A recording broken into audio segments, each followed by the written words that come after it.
out the back door, and then you win. Warning, the Catholic Man Show contains high levels of manliness. It's simple, really. You either want to grow in virtue and holiness, or you want to be a sissy, whiny baby. If you choose to move forward, grab your whiskey glass, because the Catholic Man Show is starting right now.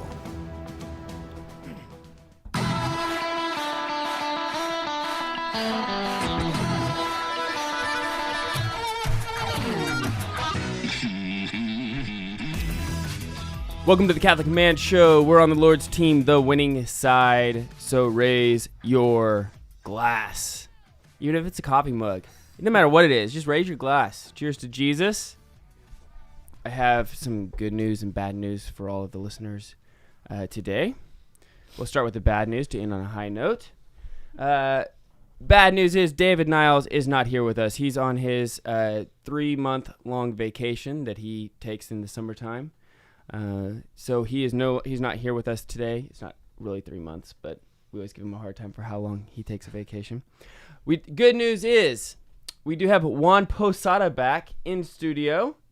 Juan is back. He was in Colombia for a while. He had a lot of work things that he was dealing with.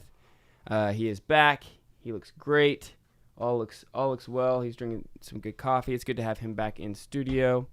And then we also have a good friend of mine that we've talked about him a lot, and I've spoken about his name the wrong way for a good year now, a good solid year. But it's great to have you here, Dr. Kent Lasnoski. Lasnoski, very fast. That way, hopefully I say it right. Nailed it. You are the author of Vocations to Virtue, another book also that you just recently wrote with your wife on 30 married couples. 30 Days with the Married Saints. 30 Days with Married Saints.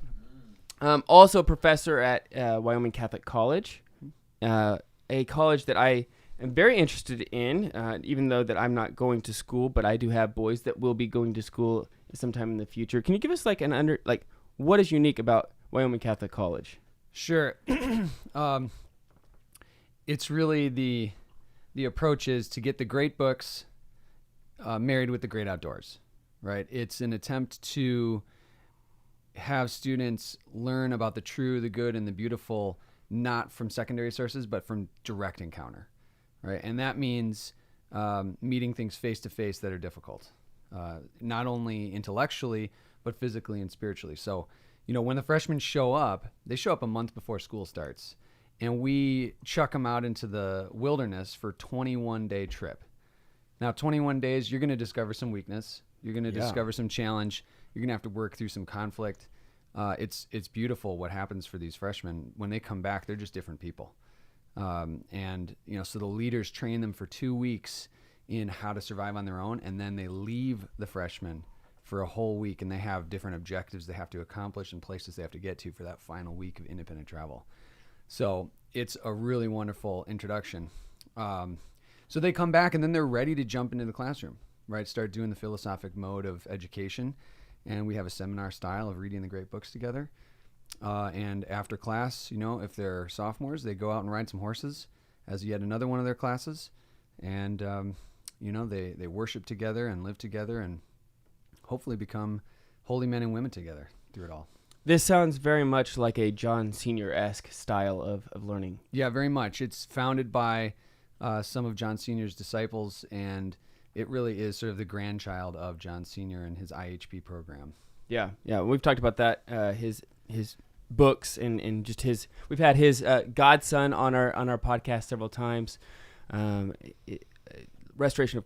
His negative project, I guess, is The Death of Christian Culture, and his positive project, even though if you read it, it doesn't necessarily resonate as a positive project, but Restoration of Christian Culture. Yeah. One of the books that I read, and I set it down, and I said, well, I have to change my life, which very few books do that, but I set it down and said, okay, I've got to change my life. I will let you guys figure out what that could possibly be by you reading it. But Restoration of Christian Culture by John Senior. One of my favorite quotes of his in that book is, what is Christian culture? It is essentially the Mass. the Mass and everything that goes around to make it possible. Right. In fact, that very reading is the first reading the freshmen do in theology class. Yeah. Really? Mm-hmm. Wow.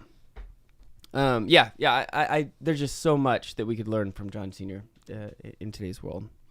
Now, okay, so recently, and when I say recently, within the last year, our patrons, our book club for patrons, we read one of your books, Vocation to Virtue. I had not met you before when we read this, but I saw it published, and it seemed very interesting to me based on just kind of the first chapter. I think it gave it you know how a lot of times they give a preview of the book, you know, and they may give you a little snippet of it. And so I started reading that little snippet, and it really grabbed my attention. And so I was like, okay, well, I'm gonna buy this book. I started reading it, and I was like, this is a book that I need to read with other people.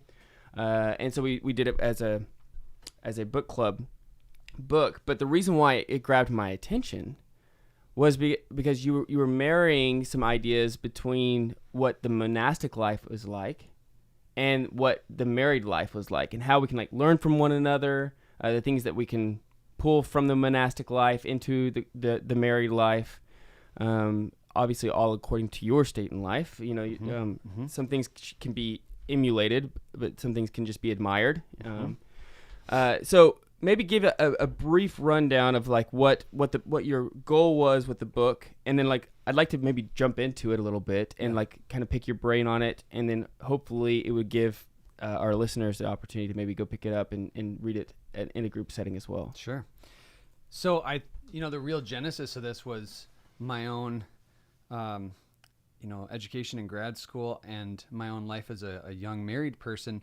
I started, reading some of the church documents, Vatican II, Lumen Gentium, where it talks about the universal vocation to Christian perfection.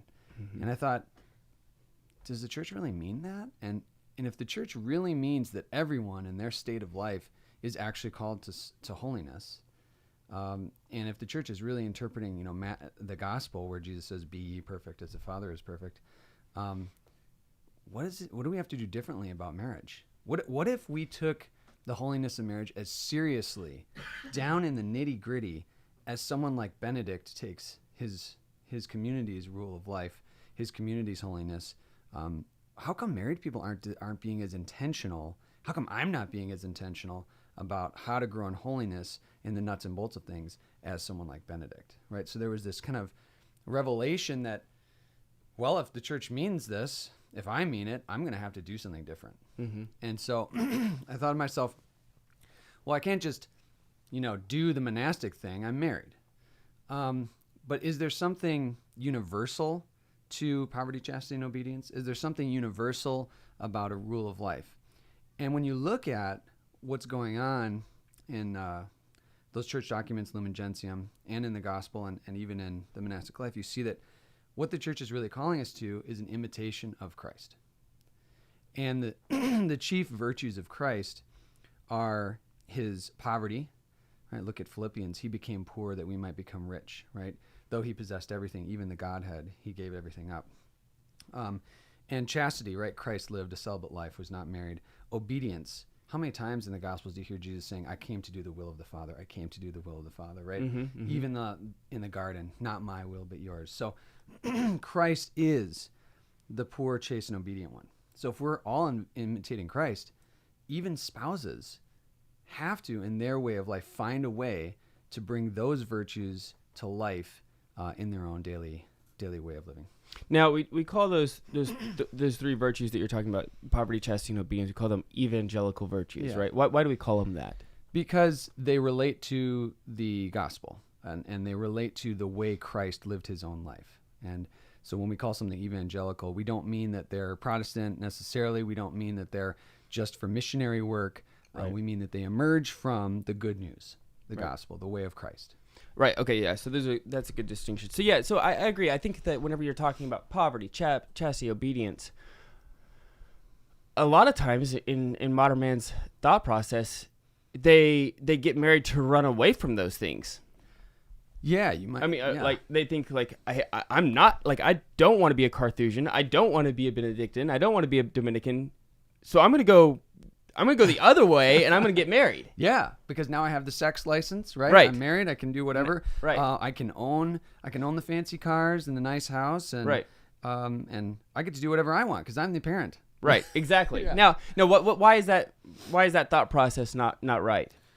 Well, it's wrongheaded because the Christian life simply is a life of detachment, and the Christian life is simply one of self-possession, so that I can. Well, let me say it this way: if marriage really is about giving myself to another person, how can I give what I don't have?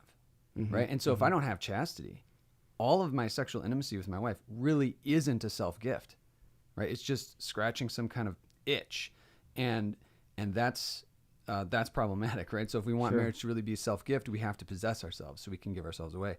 Obedience. What is that? Faithfully, fruitfully, and fully.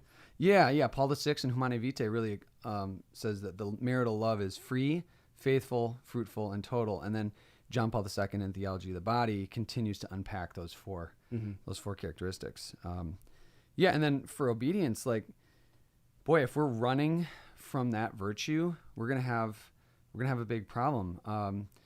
Holiness is to do the will of the Father. If it was that for Christ, then it needs to be that for me, whether I'm married or not. Just a little anecdote about that. My wife was asking one of our daughters what she thought God was calling her to be when she grew up. And she says, I think I want to be a mom. And she says, oh, why? Because then I can eat whatever I want. Yeah. Right. Yeah. As soon as I become an adult, Dad, I'm having as much candy as I want. Yep. Heard that many of times. One, it is great to have you back here on the Catholic Man Show. Go check us out, thecatholicmanshow.com. Camp out is coming up. We'll be right back.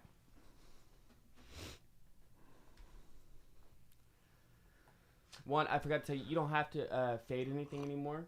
You don't have to do any. You don't have to do any of that anymore. We have it.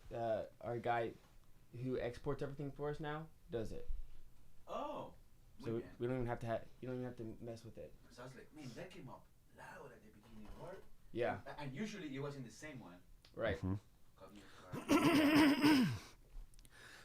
Sweet. That's fun. Yeah. Let's keep rolling. Yeah.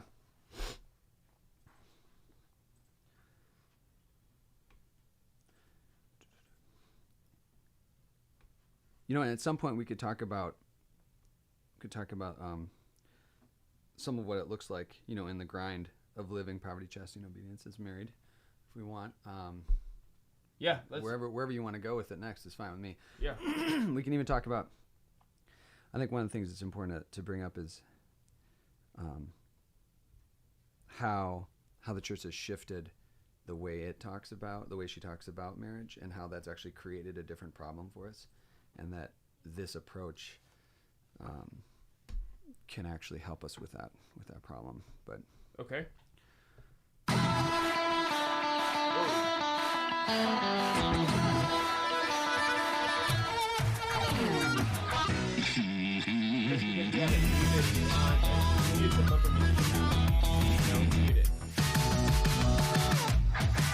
Welcome back to the Catholic Man Show. Adam Minahan here. Talking about vocation and virtue, talking about marriage, really. Talking about the monastic life as well, and the relationship, evangelical virtues, poverty, chastity, obedience. I'm here with Dr. Kent Lasnoski. Man, I will try my best to say that correctly by the end of this episode, but I cannot guarantee it. okay, you just own it and it'll come out and right. And just keep going with it. Yeah, so we were talking right before the break. We were talking about how poverty, chastity, obedience. Sometimes in the modern world, we think, we're running away from that, so to speak, we're getting married. We're not doing the monastic life, so we're going to get married.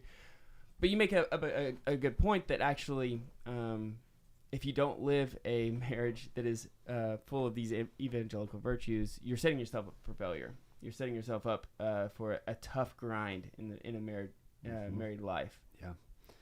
Yeah, I mean, and if you go all the way back, the funny thing is none of this is new. So you go back all the way to like the fathers, St. John Chrysostom, for example, and his homilies on marriage. Highly recommend that. Solid reading for any man who wants to get fired up about, okay, this is what it means to be a Christian man in marriage. Go read some of those homilies and you'll get fired up. But what he says relative to poverty is that the word mine should be the first word banished from every marriage. Really interesting, right? So that that's, he's talking more than just, shared bank accounts and things like that. There's a sense in which the marriage itself is a common project, right? That both of us are engaged in, a common narrative, a common story that both of us are co-writing with God, as he leads us forward in his will, right? So the concept that I can reserve something of my life or something of this marriage over for me is something that St. John Chrysostom just says to married couples, look, you got to get rid of that if you really want to have happiness and really want to follow the Lord, for example. Yeah, because it's this interdependence that you're still desiring, almost very often times, even with God, right? We have God, heal me of all these things except for this one sin that Yes. I really, really want. This is Exactly. my sin. This is something that I really enjoy or take delight in. Very similar to the married life, right? Everything that I have is yours, honey, and everything you have is mine, except for this one thing Right. that I really, really want to do or really, really like. Yep. There's this one area in my life I'm going to seclude and not bring into the common project of growing in holiness. Right. Yeah. And a lot of times those things are actually sins that we hold, Unfortunately, yeah. Yeah. Okay, so that's interesting though, because poverty, we're not necessarily talking about poverty in a monetary sense. I think at the philosophical level, we start with that, but at the end of the day, if you don't go in the material, monetary sense, I think we're also missing something. So Okay. I challenge folks to, along with, again, the tradition of the church has always been to suggest people take up voluntary poverty in some way. Okay, now material poverty in a deep way is not good. Mm-hmm. But for those who have everything they need, to help with their sense of detachment, they should choose something to do without. Right? Choose something, find a way to put yourself in relationship of need with other people and find a way to help folks who are actually in need. So that takes a structural decision. Maybe it means you decide, you know what, I'm going to co-own a snowblower with my neighbor.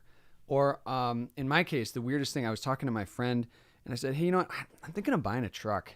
Because, I just have I got to take stuff to the dump and I need to have a thing for construction work and whatever. And he says, why would you buy a truck? I have a truck. Just use mine.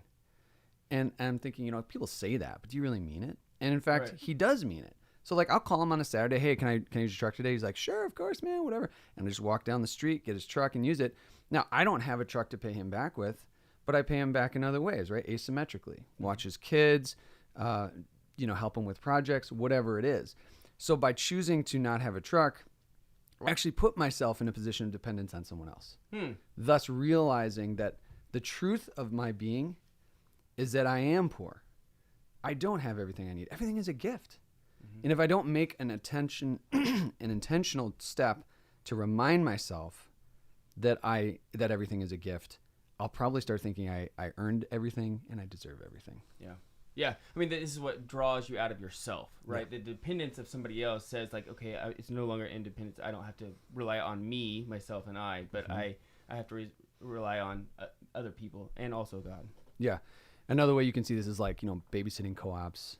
Families can get together and watch each other's kids and put each other in these real relationships of dependence. Even living intergenerationally, right, with your in-laws or whatever, they're going to need you when they get older. And you can set up some of those relationships of mutual care earlier rather than later. Okay, so but then chastity, sometimes that... yeah. Let's go. I guess let's go through each one, Yeah. kind of dissect each one Sure. real quick, and then we'll talk about why this is different than what maybe the church has been saying in the past or recently. Yeah. This isn't the language in which the church has used. And then the end of your book, the last chapter of your book, you really talk about some really concrete, practical ways of how to live out the marriage life. So I want to make sure to get to that too. Sure. I'm saying all this to help you guys remind me because I'll go down rabbit holes and.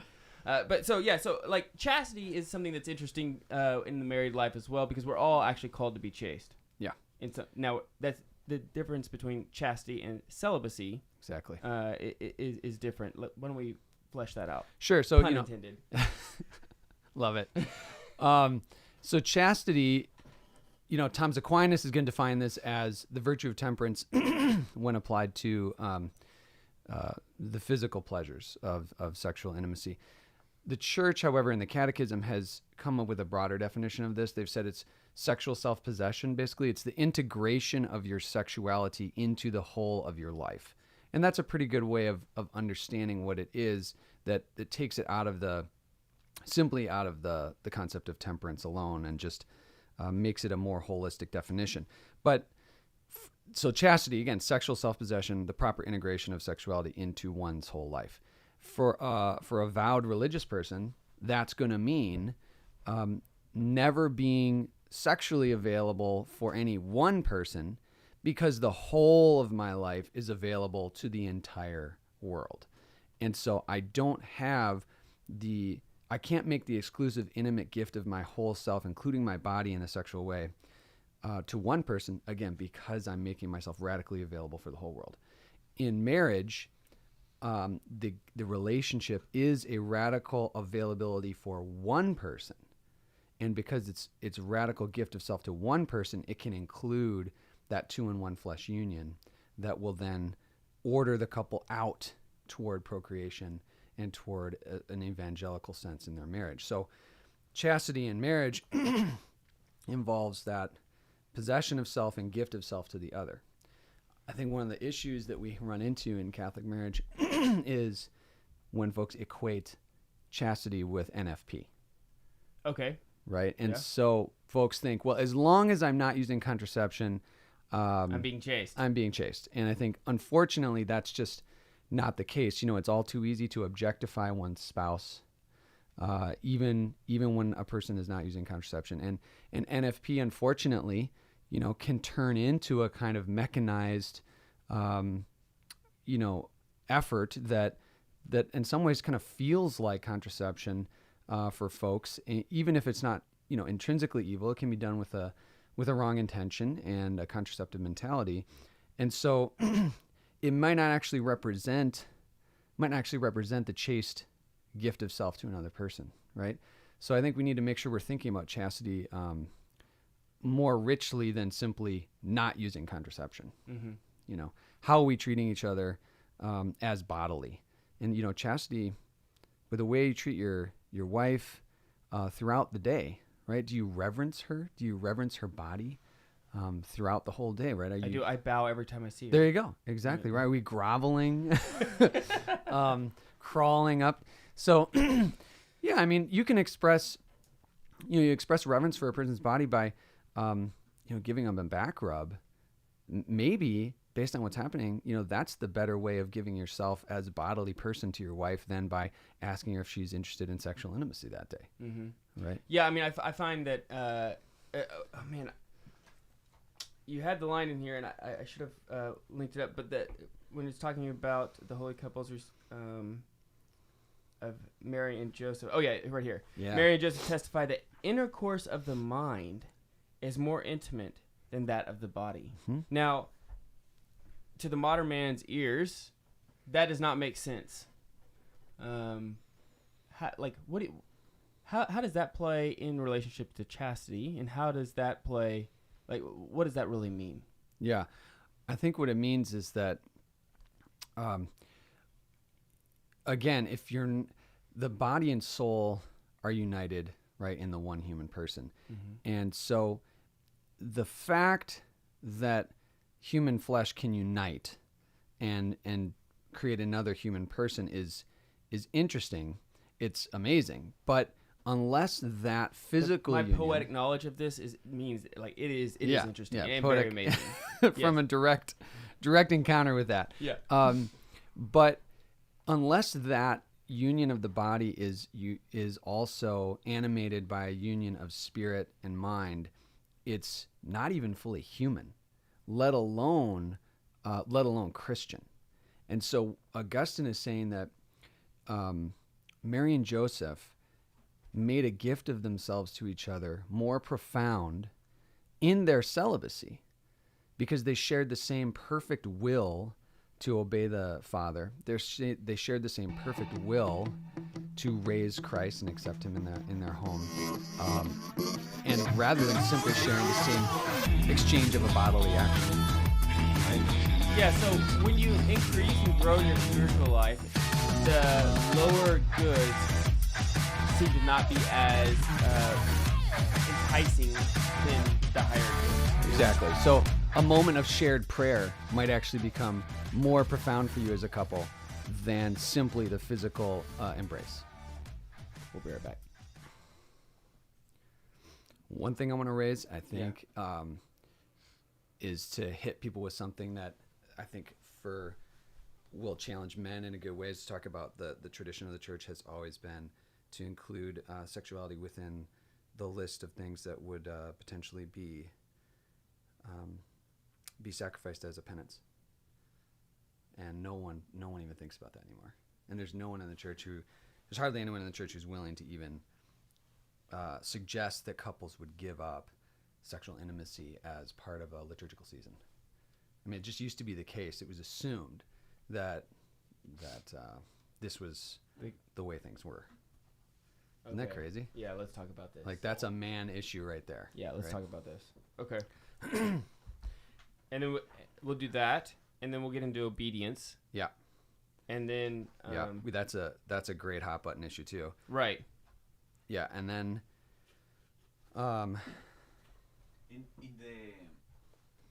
in the letters of St. John Chrysostom that you were mentioning, I remember reading through them, and he's talking about virginity. Yep. As a reflection of a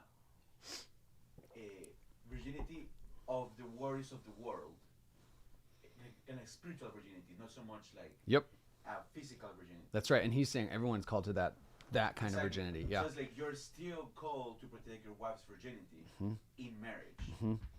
Yeah, her purity of heart and mind. Yeah. So you guys have read through those? That's awesome. Yeah. Well, it's only because of Juan. He bought it for us well done. as a gift. As a Valentine's gift. Yeah, that is a perfect Valentine's Day gift. Yeah. And John Chrysostom says, men, never just call your wife by her name. Do you guys remember that one? He says, always add some kind of term of endearment onto it. That's really cool. On the show, we reference our wives as either Lady Pamela or Lady Haley. Do I have to call my wife Lady Haley? No. Okay. You do not. Okay. That would actually be a little weird. That would be weird. You have a Haley too? No. Oh, No. Okay. I thought I didn't realize that your wife's name was Pamela. No. Dave's wife's name wife's Pamela. Okay. Yeah. His is Joan. His wife's name is Joan. Well, I usually call my wife Beloved Darling or Beloved Kate. So that's where I go with that. Yeah, that's really good too. Yeah. Okay, hold on. So the thought process, we're talking about. We hit obedience. Well, first we're gonna hit chastity as liturgically relevant. Yes. Okay. I've only ever heard one pastor talk about it in my whole life. Okay. And he happens to be the guy who translated that book you guys read. Okay. Father David Anderson. Wow. Yeah. All right. You have to hit the. You're a little rusty, Juan.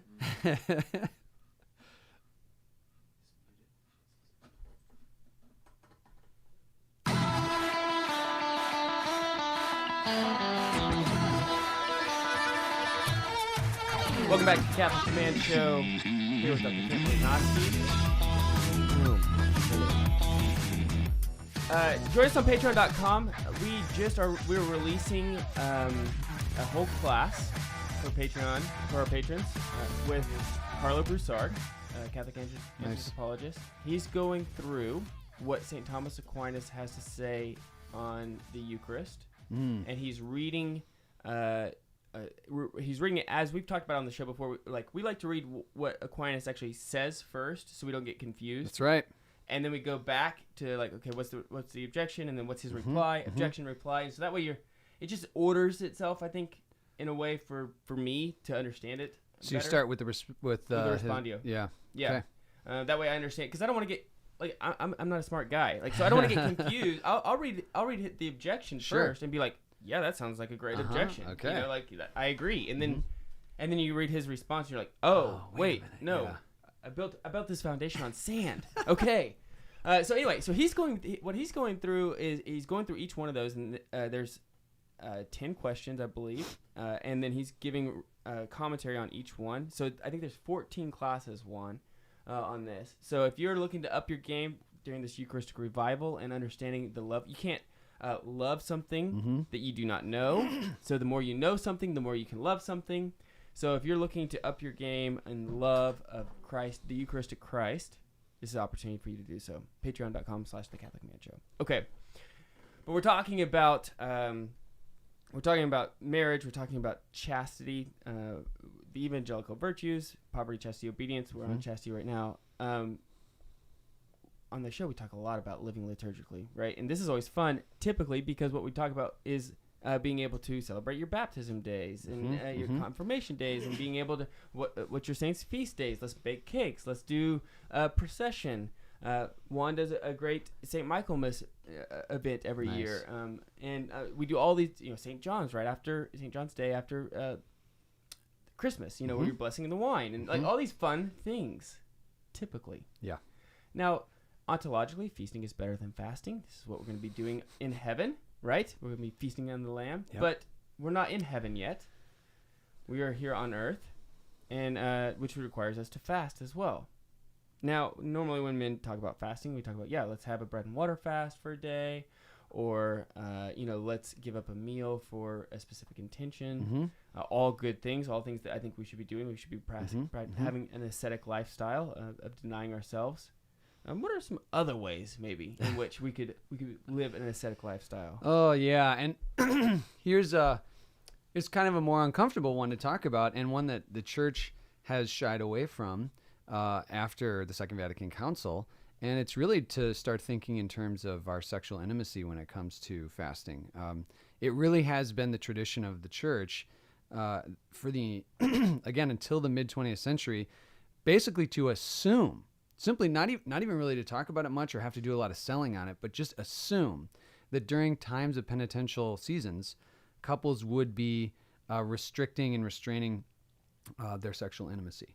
And a lot of folks, are hesitant to even talk about that because there's been this shift towards sort of a celebration of the goodness of sexuality, and the Church has wanted to shed this reputation of being anti-sex. And of course, if they start asking folks to think about giving it up as a penance or for a particular intention, then they're going to be seen as anti-sex. Well, I can tell you all the celebration of married love and sexuality and all the silence about penance hasn't really done much to change the Church's reputation, right? If you go out there, folks are still going to say, look, the Church is anti-sex, no matter what we do.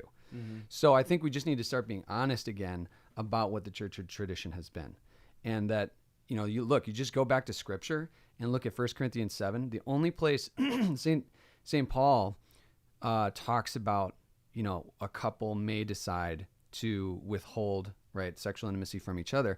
The only reason he gives, and he doesn't talk about contraception. He doesn't talk about wanting to avoid a child. The only reason he gives is he says that couples may withhold from each other, if mutually agreed upon, for a time, for the purpose of prayer.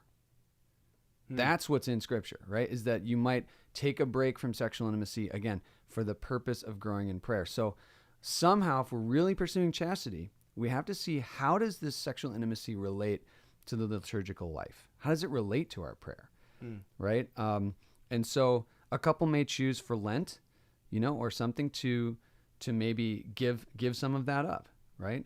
Or even for a special intention to give some of that up. And again, it's not because it's evil. You don't give up evil things. Right. You just stop sinning, yeah, exactly. I mean, this makes sense, right? The reason why the priesthood is so good is that it's giving up a good. Exactly. For a better good, for a higher good, right?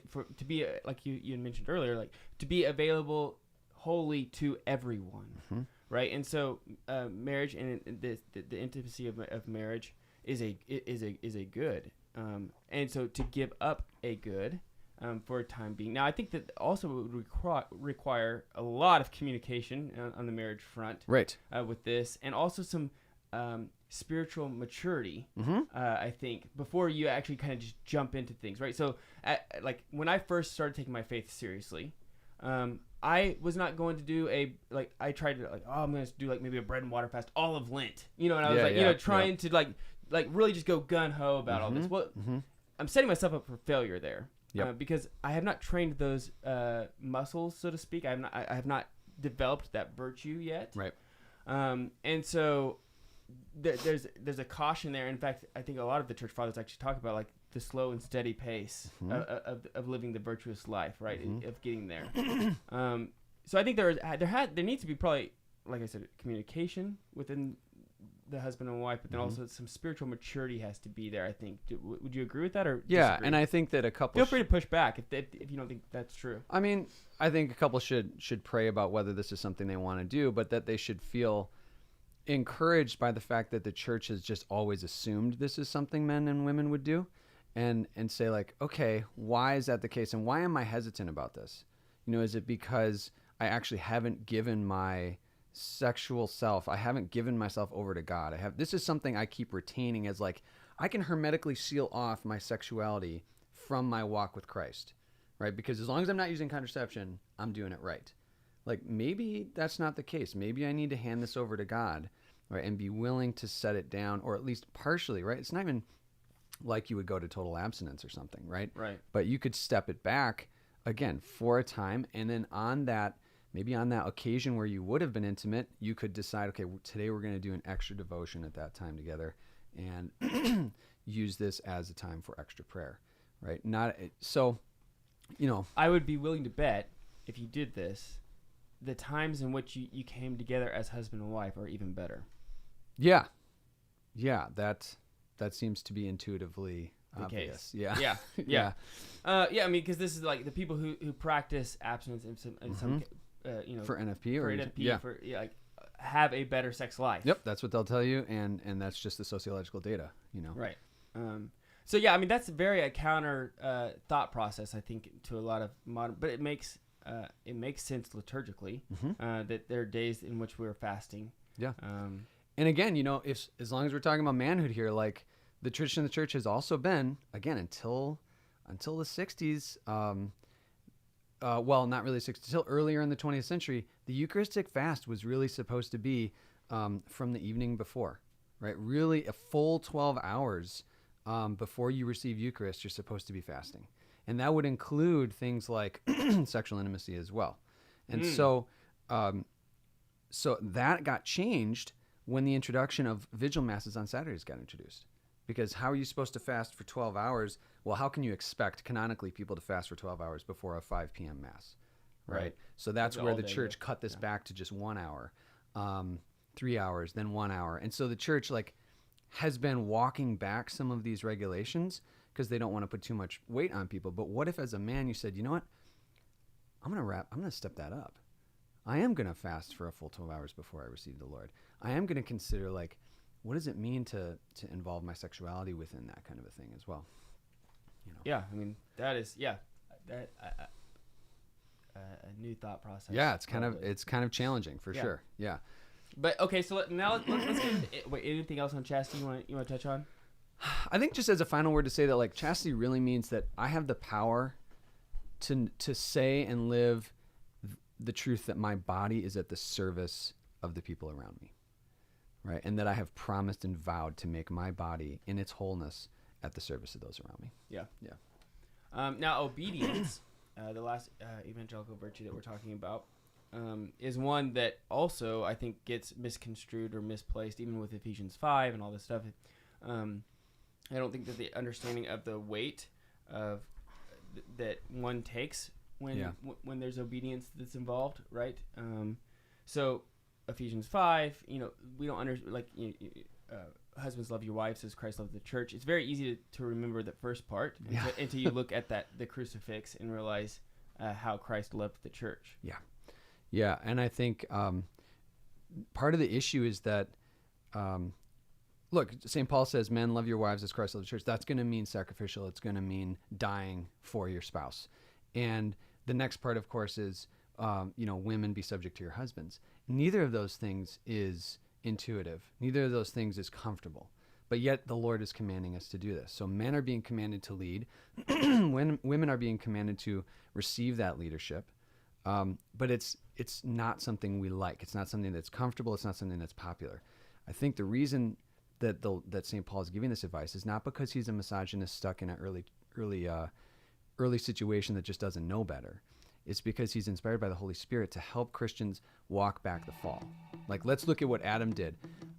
His problem was he didn't lead Eve. Right. And when he had the chance to help her, he threw her under the bus. Right. He blamed God. And what did Eve Is do? the woman you put? Yeah, the woman you put here with me, Yeah. right? And then what did Eve do? Well, she brought evil rather than good under her husband, and she did not follow the instruction that he gave her directly from God. So if she didn't follow, he didn't lead. St. Paul's trying to help us walk that back. All right, we'll keep talking about this on the other side of the break. We'll be right back. Snuck that in there right before Love the it. end. Dig Yep. it. Dig. Yeah, totally.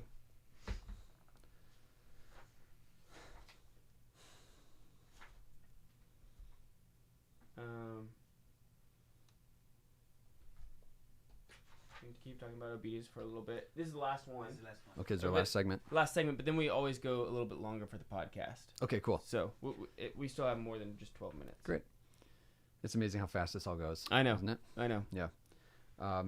Yeah, for obedience, good. There's still some things to talk about there. And then I think, again, helping guys put rubber to the road on this, we should at least mention the rule of life at some point. You know, Okay. we got to get to, like, okay, so what do I do about this? Right. You know, I sit down with my wife and say, honey, we need to start putting this together structurally. Okay. Let's do it. I also love that your part on the sacrament, like within the mass. Yes. I love that. Yes. Has to be within the mass. I have pulled that in a talk that I've given before. Nice. Yeah. But you made it sound as your own. Oh yeah, dude! I totally took it. I stole it, and here's the wisdom of Adam. No, I did not.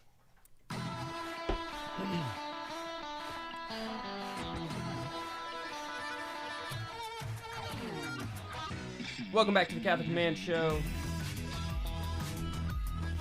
Talking about marriage, talking about evangelical virtues. If you're listening on the radio right now, go check us out at thecatholicmanshow.com. We have over 350 some odd episodes. A lot of different guests. We had Juan. Do you remember we had Mario Lopez on the show? I thought about that the other day. I was like, oh my gosh, I totally forgot we had that guy on the show. I saw him in a little clip there. Yeah, that's what I did too. I saw like he was promoting the faith online not too long ago. I was like, I forgot we even had him on the show. Wow. Anyway, a long time ago. So we're talking about obedience here in context of marriage. So recently, this is something new to our listeners, is that the Minahan kids we're no longer homeschooling a couple of them full time. I think as a parent, everybody homeschools. Mm-hmm. We're all homeschooling because the Catechism talks about that we're the primary educators of our children. Mm-hmm. However, some of that homeschooling involves taking your kids to a school. So we recently enrolled our kids into the classical school here in the Diocese of Tulsa. And one of the things that we're learning is that, you know, with school is new routines, new regiments of the day, including uniforms. Ah. Right? So uniforms is very interesting. However, there is, I bring all this up because now what happens is that the kids get up, they already know what they're wearing for the day. Yeah, simplifies it. Right? It simplifies it. And so there's this interesting aspect of them getting up immediately, putting on their clothes, and coming downstairs. Is almost like this freedom that they have. Mm-hmm. Right? Of now they don't have to think about it. Now, it used to be a pretty big deal for my daughter to like figure out what she was going to be wearing for the day, because you know, what skirt with what a shirt, and how many layers can I put on and still acceptable, you know, to go outside. Now though, there's no fight, there's no friction there. It is, they understand, boom, and they go down. That's great. Now it's interesting. I bring that up only because to say, like, there's this obedience that they have of now that they know what they're wearing, and now there's a freedom there as well. Yep. That they don't have to worry about like what it is, that they can now move along and do other things. Yeah. That's the beautiful paradox, I think, of obedience in the Christian understanding of what obedience is. It's not a demeaning. It's not a rub your nose in something, following blindly or anything like that. But it is a freedom that you have to think about, hopefully, higher goods. Yeah. Yeah. So obedience to a rule can be infantilizing if you have not intentionally subjected yourself to this thing. If it doesn't actually serve your good, but serves the good of the one who you're obeying only, right? And so that would be a kind of slavish obedience that is problematic. But a free obedience is a will you've submitted yourself to freely, and it really serves your good rather than simply the good of some master, right? Some extrinsic master. And so obedience allows you to consecrate every moment, right? You have the freedom of knowing I'm doing what I'm supposed to be doing. Therefore, I'm doing what I've said I'm going to do, and therefore it's a gift to God, right? It is bath night. And by giving my child a bath right now after dinner, I am worshiping God because that's the thing I said I was going to do every Wednesday evening, right? And so it becomes a prayer habitually and regularly and easily. You don't have to somehow muscle your way to like, oh, I'm going to make this a prayer, God. Just by having done what you said you were going to do, right? Right there, you've consecrated that time to God. It's totally freeing. Yeah. Now, so how do we relate that to the marriage life? Mm-hmm. In the married life, again, we have to, as men especially, we have to start owning this. We have to start owning the structure of our lives. We have to sit down and say, how am I going to build my life around Christ as the center of gravity? How am I going to do that? Well, one way is to create a kind of rule of life for your own family, right? Take a look if you're interested. Just go crack open Benedict's Rule of Life and read how intentional he is about every second, every moment of the day, right? Having something that's been ordered toward God. And sit down with your wife, pray it out, talk it out, think, how do we want to structure this day? What do we want our breakfast to be like? What do we want lunch to be like? What do we want it to be like when you get home? What do we want to do for dinner? Where is the prayer going to be built into this day? Right? Where is the central pole of our life? And just try something. Try creating a rule of life for yourselves, and then try being obedient to it. It's not set in stone. It's not the Constitution, right? You can shift this. You can change it. But the key is to be intentional about it, because you don't get to heaven on accident. Right. And there's no half saints. No, there are no half saints. It's either all or nothing. Right. Right. Yeah. Yeah. In ordered life yields peace. Right, Yes. Because peace is the tranquility of order. I think is how Aquinas puts it. And so, if you have a chaotic household, possibly, and there's not as much order as what there should be. That's right.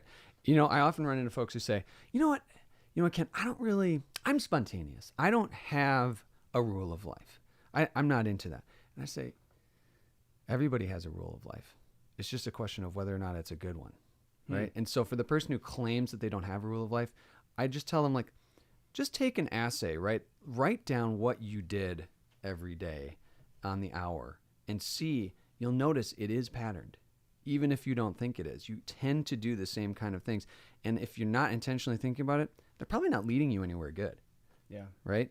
So we just have to own the fact that whether or not we know it, we have habits. We have a rule of life, so to speak. It's just a question of whether or not it's a good one. So, what is the weight in which a man has to carry necessarily when exercising this authority? Wow, I think the first weight is that it's on me, it's on the man to be the primary example of sacrificial love and witness. So I have to be the best at living this example better than anyone else. That's on me. And if my kids are going to learn anything, it's not just going to be from me telling them. It's going to be from what they see me doing, right? And then I can't really ask anyone to live up to something that I'm not willing to put myself under as well. So really the first piece of that weight is that I have to be a primary exemplar. And that's probably going to mean not only doing it right, but being honest and open where appropriate about, how I've messed it up. So and being willing to apologize not only to your wife, but to your kids about, like, hey, yeah, you know what? I didn't put enough effort on making us get that rosary in. Sorry, guys, I missed that. Let's get it right tomorrow, kind of thing, right? So that exemplarity is good. But then the other piece is being willing to be what feels like the bad guy sometimes. If you read Samuel, you discover that Eli gets condemned because he didn't step in to stop his children from abusing their priestly role. He didn't do anything about it, right? He saw that they were abusing their role. He saw that they were sinning, and he didn't stop it. And so men, it's not easy to be the bad guy, right? So to speak. It's not easy to step in and help your kids avoid evil, but we're going to be judged for whether or not we had the toughness to demand virtue not only of ourselves but of those we're responsible for. Yeah, and that's I think for me, just mentally, I think about that.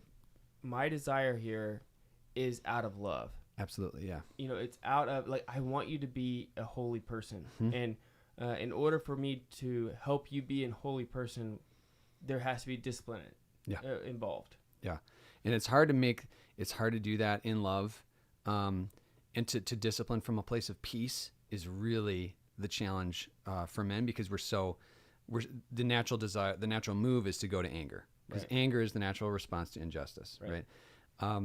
But Saint Francis de Sales has said that he's never had a good response to dealing with a problem of discipline with anger versus dealing with it with peace. And I think that the way to do that really is separate is time. Is separation of the act in which we have to discipline versus the actual discipline that carries itself. Not necessarily for the kid as much as for me. Yeah. So that way I can go in there and articulate. Here's ask questions. Why are you in trouble? I want to make sure you understand why are you in trouble. What should you have done? Okay, now this is why you're going to be getting in trouble. Yeah, this is what has to happen now, and that's to help you move forward and actually do the right thing in the future. Right. Yeah. Okay, so we're talking. What else about obedience? Anything else you want to talk about obedience? Yeah, I think really, rather than just talking about women subjecting themselves and men leading, there's something really important about mutual obedience. And the mutual obedience of the couple as a 2-in-1 flesh union to the will of God. Right. So I think first and foremost, couples are called to prayerfully, prudentially discern with each other what God's will is for their marriage. And that's going to mean having conversations in prayer and reading and just silence before the Lord about what they feel like they're being called to do as a mission as a couple. Every married couple has a distinct kind of mission. And so folks need to talk about what they think that mission is, and maybe even do something as silly sounding as create a mission statement for your marriage, right? But that's going to be discerned as something you feel, okay, we're being obedient to the will of God in our marriage. This is where we see God pointing us as a couple, and how we submit to God's will for our life together. Yeah, I think that totally makes sense. I mean, this is why I think we encourage to have a family patron saint, so that it's one saint in which we're all praying together. Typically, patron saints, they're a patron of something for a reason. And so it's what's something that maybe our family struggles with, or something that, we want help in, if we're all praying to that saint for that virtue of some sort, it yields, an orientation to the good. Okay, so we're out of time on Catholic radio. Shout out to all the Catholic radio stations who been listening here on the Catholic Man Show. Go to thecatholicmanshow.com. We're going to continue this conversation because I want to talk just briefly about householding with God. Yeah. This is a term that I really thought was capturing. So, Kent, thanks so much for hanging out with us. My pleasure. We're on the Lord's team, the winning side, so raise your glass.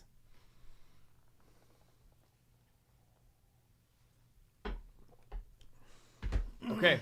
What's wrong, Juan? I've never heard that term, householding with God. Yeah, this is something that I wanted to talk about a little bit. So maybe because we talk about the domestic church on the show at least all the time. We wrote a small book about it. No way. Yeah. Awesome.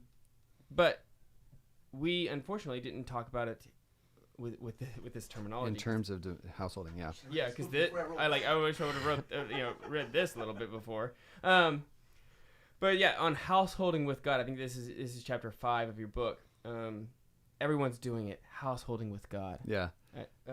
Maybe explain what you mean by that. Yeah, I think, what I'm after there is to say, what's another place of consonance between consecrated religious life and marriage? And one of the things that draws them both together is they're really sharing in the communal ecclesial project of being the household of God. And if you read John's gospel in particular, you really see that this is a paradigm that John wants to use for helping us understand what it means to follow Christ, is to actually live in the household of God, right? In my Father's house, there are many mansions, there are many rooms, right? Let us occupy them together. And he's preparing, I'm going away to prepare a room for you. You're born into the house of God by water and spirit, right? And so this idea of what it means to be a Christian is to share in the entire domestic project of being a son or daughter of God, right? And living in his household. And so that's something that draws the consecrated religious life together with marriage. Consecrated religious life use all this language of domesticity, all this language of householding to make sense of itself. Well, that's intuitively what married people are using that language already. And so it draws folks together into one larger project, right? And so that's going to involve a lot of different things. It's going to involve the principles of familiarity, right? But because familiarity can tend to breed contempt, complacency as well, you have to hit the opposite pole of formality, right? And so within the household, there's obviously going to be all of this deep familiarity and intimacy, but there need to be spaces of formality, liturgical things, right? Things that say, look, at this time, this is what you do. And it's not just ad hoc. It's just not just ad lib, right? There's a sense of formality and reverence to the thing, right? So one of the ways that you could build that in is, and I remember you mentioned this to me the other day, like when your dad came home, immediately he's going to his wife and giving her a kiss. That's a kind of liturgical formality, right, that he goes through that's formative for the house. It's not just a familiarity of like, hey, how's everybody doing, right? That's great too, but you need those things you're going to do just because they're structurally good and you want to live that out and be formed by that structure. You can build this into your prayer too. For example, like,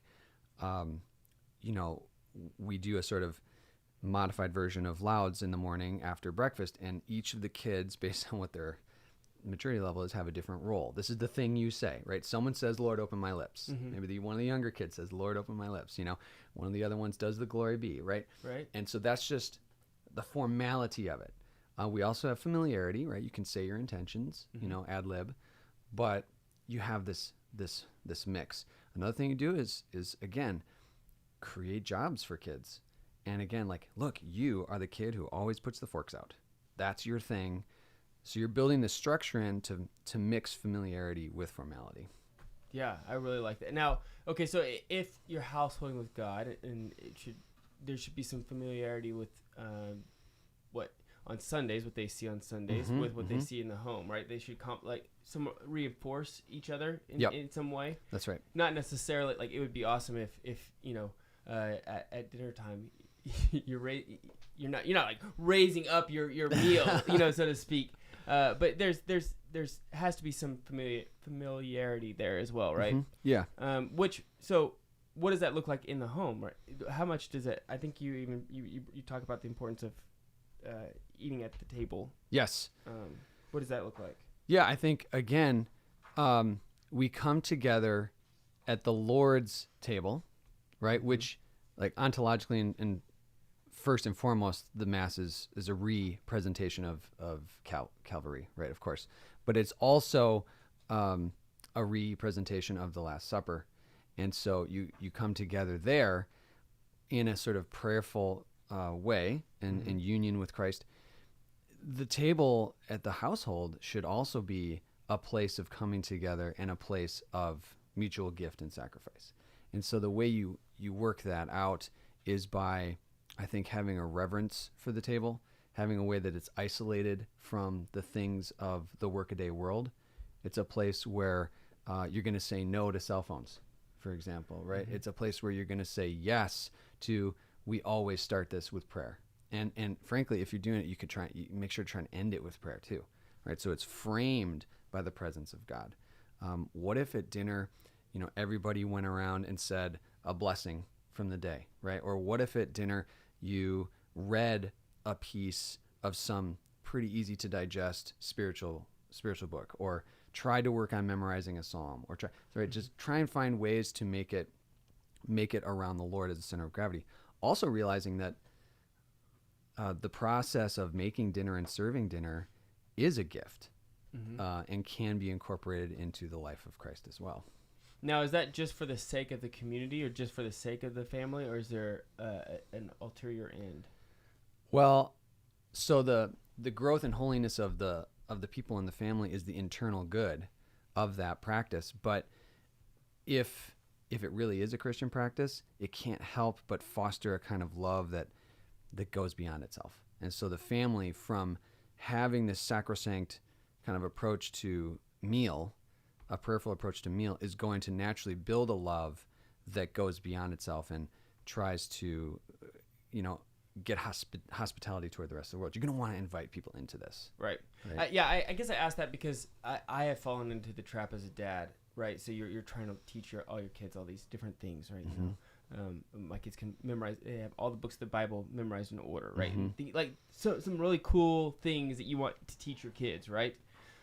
But it's not for the sake of just like teaching them, so that way you can bring people over and be like, "Okay, kids, go ahead, show off." Show them how good we're doing, right? You can use your kids like to kind of almost prop yourself up as that's as a big pride, temptation, right? Yeah. But I think so. What I'm thinking of is more like, one way you could see this is like, one thing I want to do is I want to offer the gift. So as a college professor, right, there's a lot of kids who, they're away from home. And so when you offer hospitality to college students, there's a way in which you're giving them another taste of family life that they might be missing, because they come from big Catholic families too. And so there's a way in which, for us, that's the extra version of like, let's have some college kids over and let's just give them a nice experience, a nice evening, right? Or maybe the way a family sees this is like, we want to share the love of our meal with folks, so let's go once a month to a soup kitchen together as a family and provide a meal for someone else. Or maybe you could say, what we're going to do? There's this family that just had a baby. Let's put together a really cool meal for them. And as a family, let's bring it over to their house and just, drop it on them like a bomb of grace, so. Yeah, I just feel like that sometimes the way your kids act or, is almost like a reflection of like how you're parenting, right? So I was telling you on the way over here, you have all these things that you do with the family, and there's rituals, prayer, you have all these things set up. And then you invite somebody over, and you're like, okay, guys, we're going to do the thing that we do every single day. This is the thing that we do. And they look at you with this blank stare and like they're acting like they've never heard this word before in their life. Yes. And then what happens is it's almost like you have this reflection, like you feel like it's a reflection on your fatherhood. Yep. And then I don't know. I think there's some unhealthy thing big time that can happen there. Yeah, I think what we need to remember is that the life of the married folks is one principally of mess and mistakes, and that the real rubber hits the ground with what am I gonna do when things don't go right? What am I gonna do when I say, all right, Johnny, it's your turn to start prayer, and he looks at you like, what do you mean? Like, I don't even know what prayer is. Yeah, or when you say, hey, could you pass the salt? And they're like, and they give you a rude look, right? What are you gonna do at that moment? Or you have a guest over and they're like, hey, can I get some water? Hey, Johnny, can you go grab a glass of water? And they're like, ugh. Right? So those are the moments that actually seem to be more like the essence of trying to live a Christian life. Dietrich Bonhoeffer, for his part, talks a lot about Christian community. Now he was a Lutheran, but his book Life Together is brilliant on this, because he helps us get in the right expectations. He says anyone who when trying to live community life is looking for the bed of roses, or for that group of people who are just always going to get it right and always think the same way, act the same way, that person doesn't really want community. That person wants a wish dream. That person is just full of pride. They're going to destroy community rather than make it. And so if we have folks over and someone spills the milk, and then another kid is chastising the one who spilled the milk, and then an argument starts, and if that's what we should expect to happen, right? And just no matter how good we're doing, that's just the stuff of trying to live a Christian life. So yeah, I have the same temptation of being like, well, my kids are a reflection of my own virtue, and yeah, it's because more often than not I'm messing up. Right. And that's just honest. It's just true. Yeah. Okay, so maybe let's end here with one or two different practical steps in which to take. At the very end of the book, like you said, this is actually a great segue because the end is called a construction site. Yeah. So what are a couple things in which you think to be able to live, do householding with God? I think just to kind of reiterate a couple things that we've already mentioned. First is to, as man and wife, own your mission. Really sit down and think through, like, what are we doing? What does it mean for us to say we are living a vocation? Mm-hmm. Vocation is about being called by someone to something. What is it that we've been called to? And getting specific about that as a couple. And so after you've done that, once you have that mission in place, you can start designing the nuts and bolts of your family around it to actually achieve it. Mm-hmm. So if your mission is, if you feel like your mission is, well, we love helping the poor. Okay, so how are you going to do that? What day are you going to do it? When? What's your group you're going to get involved in, right? And how are you going to train your family to be ready for that kind of thing? Well, or our mission is to homeschool. Okay, so when are you going to get up and do it? What curriculum are you going to buy? Like start thinking through it. It all has to be ordered toward the mission. You can't really start doing nuts and bolts until you have that mission in place. But once you have it in place, then you can start doing it. Also, I think another good thing is couples, as a couple, say like, well, what's something we feel like we want to do without? So living out poverty, right? What's one thing, and I'm not just talking about extras here. This isn't like, well, we'll go out to dinner one less time a month. Like, What's something that typically people think, I need this? Let's choose one thing to try to do without. Just trying to work that in. And then chastity again. How could we link our sexual intimacy to the liturgical life a little bit more? Right? Mm-hmm. Try and find something with that. Obedience. What's a way as a man that I can more sacrificially lead my wife? And then how can she, like, what's one area where she feels like she wants to commit to being more subject, right, in the proper way, as unto the Lord? And then how can we both be obedient to a rule of life that we put in place? Mm-hmm. So those would be some concrete steps that I think everyone should really take. One of the easiest ways to start getting at that is pick up a spiritual book together and commit to reading it together, mm-hmm. and having it as a sort of basis for these conversations that you're going to have about mission and about rule of life and about poverty, chastity, obedience. Yeah, I mean, the books that come to mind for me is like the Imitation of Christ, Mm-hmm. Intro to Devout Life. Yes. The Way. Yeah. The Way. The Way is Escriva. great. Escriva is really, really great. And it's very easy to read. It's like he writes in memes almost. Yes, what I would do with that, actually, is say, look, as a couple, we're going to each just read, the first thing we're doing in the morning is pick that book up, read the one sentence that he puts there, mm-hmm. and commit to that as a resolution for the day. Right, yeah, as a couple, right? Yeah. That's our resolution. That would be a really good way to get started on this. Also, I think Jacques Philippe is really helpful and readable for folks. Mm-hmm. Searching for and Maintaining Peace is a great one to start with. Mm-hmm. It's sort of a digested version of Total Abandonment mm-hmm. To Christ. So that's a good one to do as well. Yeah, and then it would not be good for me to not at least bring up Pieper once, right? We don't do that for me. So I mean, there's a couple of books that obviously lead to the basic culture, but I really like his book on festivity, In Tune with the World. Okay. Theory on Festivity. So that way, it really helps you understand how to live out a Sunday. Yes. And living out a Sunday well.